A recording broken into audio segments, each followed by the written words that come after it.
Good morning, children. How are you all? I hope all are fine. Welcome back to the class. Children, in previous class we learned about the physical quantities and measurements. So, measurements of quantities like area, volume, density, speed. Okay, these are the measurement quantities. And we learned in about the volume also. What is meant by volume? Volume is the amount of space occupied by a substance. And we learned the units, SI unit of volume. What are the SI unit of volume? Cubic meter. Cubic meter. And we learned the relationships of the units also. And we learned measurement of volume of liquids and measurement of volume of solids. In solids, volume formulas also we learned, and we learned the measurement of area also we learned, and the formulas also we learned in previous class. Clear, children? Now to measure the area in irregular shapes. How to measure the area of irregular shapes such as leaf. Here see this diagram, children. So here we have to need a leaf and this one graph paper and a pencil. So first what you have to do means place the leaf on the graph paper and draw a boundary line of the leaf. Here see, take one graph paper like this and take one leaf, and you have to draw the boundary of this line. Now count the number of complete squares inside the boundary. Here see, here squares are there, no? So you have to count the number of squares inside the leaf. So all you have to count the squares which are half and more than half inside the boundary. Ignore the number of squares that are less than half. You have to ignore them. So what you observe, the area of leaf is equal to 1 into number of complete squares, centimeter square, plus half into number of half or more than half squares, centimeter square. So you have to infer the area of irregular shape can be measured using graph papers. With the help of graph paper only you have to measure the irregular shapes of a leaf. Now we are going to up the physical quantity, that is density. So the density actually depends upon the packing of a molecules. The density depends upon the packing of a molecules. Suppose the molecules are very closely packed. The molecules like this, see.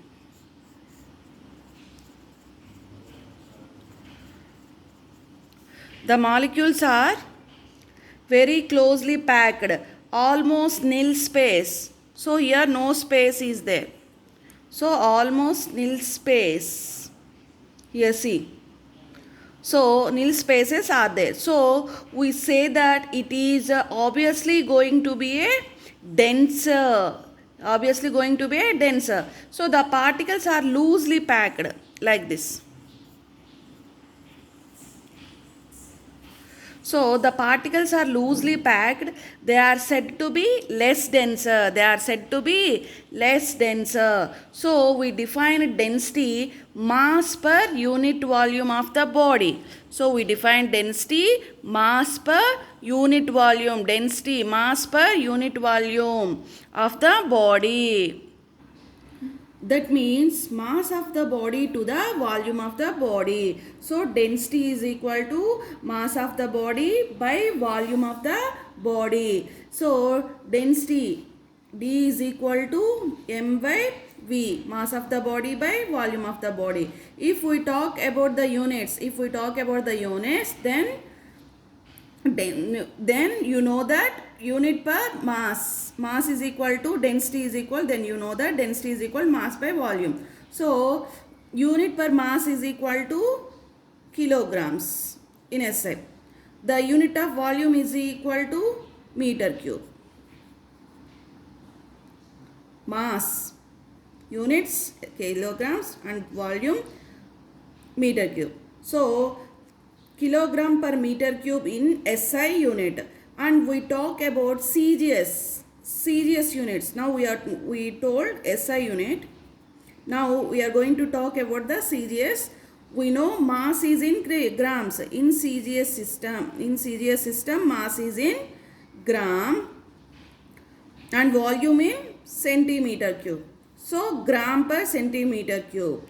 So we know that density of water is high. We know that density of water is high. I have a paper. Suppose I have a paper like this. I have a paper like this and one stone.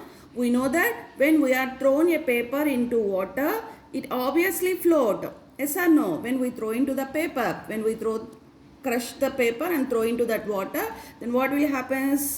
Obviously, it float. But if I am going to throw a stone in water, now I am going to throw a stone in water. It obviously, what happens, Amma? It obviously sink.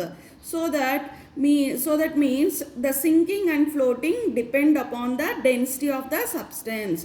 The sinking and floating depends on the density of the substance.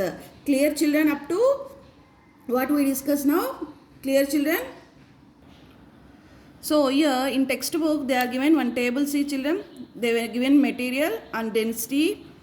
So air 1.20 kilogram per meter cube, and aluminium, benzene, lead, brass, concrete, copper, ethanol, glycerin, gold, ice, iron, lead, mercury, platinum, seawater or salt water, silver, steel, water, fresh waters, kerosene oil. So some materials they are given, and they are given in their density values also.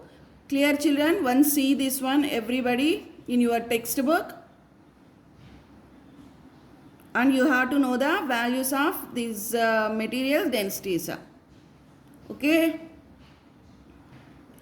Now let us solve some following problems. They are given in your textbook. So what is the first one?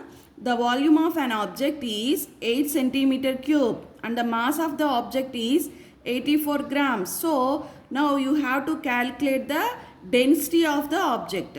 Density of the object. So first you read the question carefully and you have to write what they are given in the question. So first what they are given? So volume they are given. Volume, how much they are given? Volume V is equal to 8 centimeter cube. You have to write like this.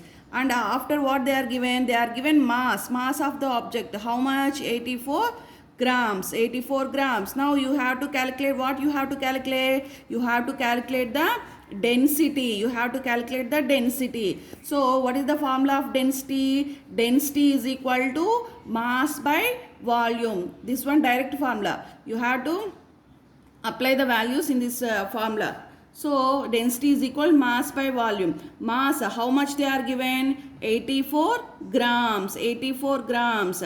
And volume, how much they are given? 8 centimeter cube. 8 centimeter cube. So 84 grams. You must write the units also. 84 grams by 8 centimeter cube. 84 grams by 8. So first you have to calculate 10.5. So and gram per centimeter cube. You should write the units also. Okay, children. Next going to the another example. So volume of a black is 5 centimeter cube. If the density of the black is 250 gram per centimeter cube. Now block is at 250 gram per centimeter cube. Now what is the mass of the block? So first read this one carefully and you have to write what they are given in the question. So first volume they are given. How much they are given? 5 centimeter cube. So you should write volume is equal to 5 centimeter cube. And here they are given density. Here before that problem you have to calculate the density. But here they are given the density. So how much they are given? 250 gram per centimeter cube. So what you have to calculate? You have to calculate the mass. You have to calculate the mass. So what is the formula of, first you write the formula of density. What is the formula of density? Mass by volume. So here density they are given and volume they are given. So what you have to calculate? Mass you have to calculate. So mass is equal to density into volume. Mass you have to keep here in this volume is coming to this side, so it is in division state. So whenever it comes into this side, it become multiplication. So the 250 gram per centimeter cube into volume 5 centimeter cube. So you have to multiply 250 into 5. So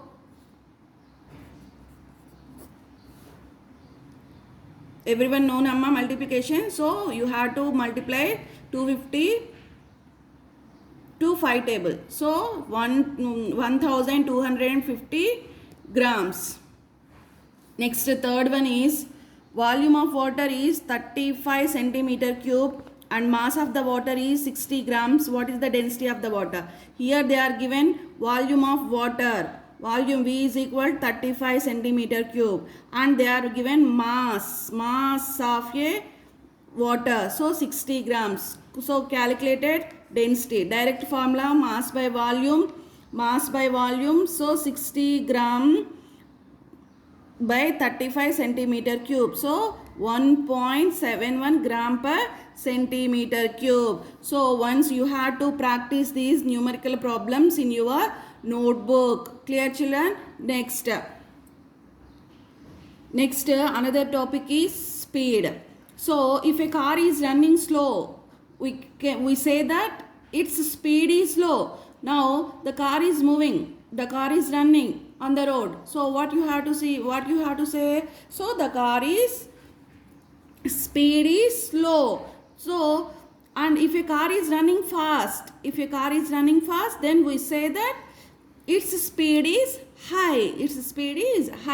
So we can now define the speed of a moving body. So speed of a body is the distance traveled by it per unit time. Speed is equal to distance traveled by time taken. So if a body travels a distance s in time, then its speed v is given by, so v is equal to speed, we have to consider here v, and distance traveled s by time t. So where v is equal to speed, s is equal to distance traveled, and t is equal to time taken to travel that distance. So suppose a car travels distance of 100 kilometers. So suppose a car distance traveled 100 kilometers in how much time? 4 hours. How much time? 4 hours. Then you have to calculate the speed. So what they are given? They are given the distance and they are given time. So speed is equal to distance traveled by time taken. So in this formula you have to apply these values. So speed is equal to 100 kilometers by time 4 hours. So 100 by 4, so 25 kilometers per hour. So the SI unit of a distance is meter and that of time is second. So the SI unit of speed is meter per second. What are the SI unit of speed is equal to? Meter per second. So to express high speed values, we use the unit of kilometer per hour. High values we have to express high speed, kilometers per hour. You should write like this also. So please note that if we have to compare the speed of a number of bodies, then we must express the speeds of all of them in the same unit. So the speed of a running car at any instant of time is shown an instrument called speedometer. So which is fixed in the car. Our bikes, cars or bikes, you have to fix into the speedometer. So the distance traveled by a car is measured another instrument called odometer, which is also installed in the car itself, car or bikes. So it records a distance in kilometers. In distance in kilometers. What is the use of odometer means? It records the distance in kilometers. So see this figure, children, in your textbook is there. This is the speedometer and odometer. So this shows the speedometer or odometer of the car. So the speedometer shows speed of a car. Here see the speed of a car 90. This line is between 80 and 100. So here 90. So 90 kilometer per hour. 90 kilometer per hour. And the odometer shows, here see this one, shows a reading. It shows a reading. How much they are given here? 235.8 kilometer for the distance traveled by the car so far. So this now you know ma what is the use of speedometer and what is the use of odometer. So clear, children, up to here, density and speed. Now you are going to discuss the numerical problems. So let us solve some following problems. They are given in your textbook. We have to solve these problems. So first problem is a biker covers a distance of 3 kilometers. Distance 3 kilometers in 5 minutes. At what time? In 5 minutes. So calculate his speed. You have to calculate the speed. How to calculate? In centimeter per second you have to calculate, and meter per seconds you have to calculate, and kilometers per hour also you have to calculate. So here, in order to calculate the speed of centimeters per second, we should convert the given distance. So first we have to convert the given distance of 3 kilometers into centimeters and centimeter, and the given time 5 minutes into seconds. So here 1 kilometer has how many meters? 1000 meters, and 1 meter has 100 centimeters. So now distance traveled is equal to how much time they are given? 3 kilometers. 3 into, you have to kilometers converted into meters. So 1 kilometer is equal to 1000 meters. So 3 into 1000 meters. So 3 into 1000, and again meters you have to convert it into centimeters. So why means in first case they are asking to convert the centimeters per second. So 1000 meters. So meters converted into centimeters. 1 meter has 100 centimeters. So 3 into 1000 into 100 centimeters. So this complete we have to convert it in centimeter space. So here 3 into 1000 into 100. So 3 into, you have to keep how many zeros here? That one, and you have to write the unit centimeters. Now time, how much time they are given? 5 minutes. So minutes you have to convert it into seconds. 1 minute is equal to how many seconds? 60 seconds. 1 minute is equal to 60 seconds. So 5 into 60. 5 6 are 30. Another 0 you have to add, 300 seconds. So now you have to calculate the speed. What is the formula of speed? Speed is equal to distance traveled by time taken. So how much distance traveled here? You have to write this one, centimeter, and time taken. How much time? 300 seconds. You have to write this one, and you have to calculate this 2 zeros and 3 also calculate, and 1000 centimeter per second. Did you clear, children? Though the speed of a biker is 1000 centimeter per second. Now we have to calculate the first case. First case they are asking centimeter per second. So 1000 centimeter per second. Now we go for the second case. They are asking meters per second. Meter per second. So here also same. Distance traveled how much? 3 kilometer. So kilometer you have to convert it into meters. 3 into 1000, 3000 meters. And time again 5 minutes converted into seconds, 30 seconds. So speed is equal direct formula you have to apply. distance traveled by time taken, distance 3000 by 300 seconds. So you have to calculate two zeros and 3 also 10 meter per second. So the speed of a biker is 10 meter per second. Next coming to the last one, third case. In third case, what they are asking, you have to convert this one into kilometers per hour. So here time distance traveled 3 kilometers. Already they are given in the kilometers. That's why we have no need to change the units here. So time 5 minutes. So hours you have to change this one. So 5 hours by 60. 0.083 hours. So speed is equal to distance traveled by time. 3 kilometers by 0.083 hours. So here 36 kilometer per hour. So the speed of a biker is 36 kilometers per hour. So in page number 19, another examples of are there. So children, once you have to solve by yourself. Okay children, if you have any doubt, I will explain again. Once read the question carefully and you have to write what they are given in the question. Now you have to learn the formula and you have to apply the values. Here some small difficulties, you have to convert the units, that one only. So I hope all are understood the class. I hope all are followed the class. Did you understood children? If you have any doubt about the numerical problems, I will explain. But you have to solve by yourself only. This is easy problems in page number 19. That's all for today children. Thank you. Have a nice day.